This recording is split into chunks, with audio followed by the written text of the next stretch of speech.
Monique Younes. Oui. Allons à Lens. Si vous voulez. Oui, allons à Lens. C'est aujourd'hui la Sainte-Barbe, ce qui fait une bonne raison. Et l'autre, c'est que le Louvre-Lens fête son premier anniversaire. Le bilan dépasse toutes les prévisions. 900 000 personnes ont déjà fait le déplacement pour découvrir ce nouveau musée. Quand les plus optimistes tablaient sur 200 000 de moins.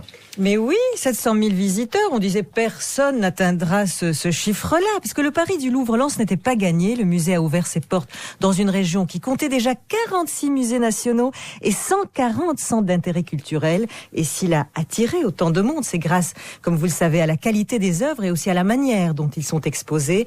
200 chefs-d'œuvre de l'Antiquité au 19e sont installés dans une galerie de 5200 mètres carrés d'un seul tenant. La fameuse galerie du temps, une scénographie innovante qui fait du Louvre-Lens un musée à la portée du tout ce que l'on peut visiter en 2h30, 3h. 2h30, oui, ça c'est pas possible au Louvre-Paris par exemple. Oui, 2 mois et demi au Louvre-Paris. Enfin voilà, et les 900 000 visiteurs du Louvre-Lens sont principalement des habitants du Nord-Pas-de-Calais. Le musée a réussi également à attirer les Belges, les Anglais, les Allemands et même les Japonais. Mais attention, rien n'est gagné car pour l'instant, l'accès à la galerie du temps, c'est-à-dire à la collection permanente, est gratuit.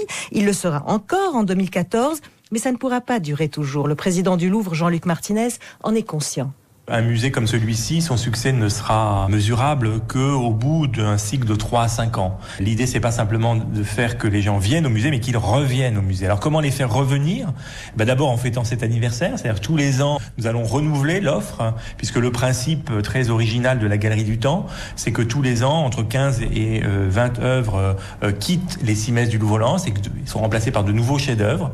Ensuite, attirer aussi le visiteur par une programmation d'exposition, une à l'hiver et l'autre durant l'été, avec notamment en ce moment une exposition consacrée aux Étrusques, avec cette même mission qui consiste à fasciner, à intéresser le public à des civilisations, à des œuvres, à des hommes et à des créations qui dépassent l'imagination. Et elle est superbe, cette nouvelle exposition temporaire consacrée aux Étrusques qui offrira le soleil de la Méditerranée sur les terrils qui sont un peu les pyramides du Nord-Pas-de-Calais. Absolument, et c'est pour ça que vous avez choisi la Sainte-Barbe pour y aller, pas seulement parce que c'est l'anniversaire, parce que c'est aussi la sainte patronne des mineurs. Exactement.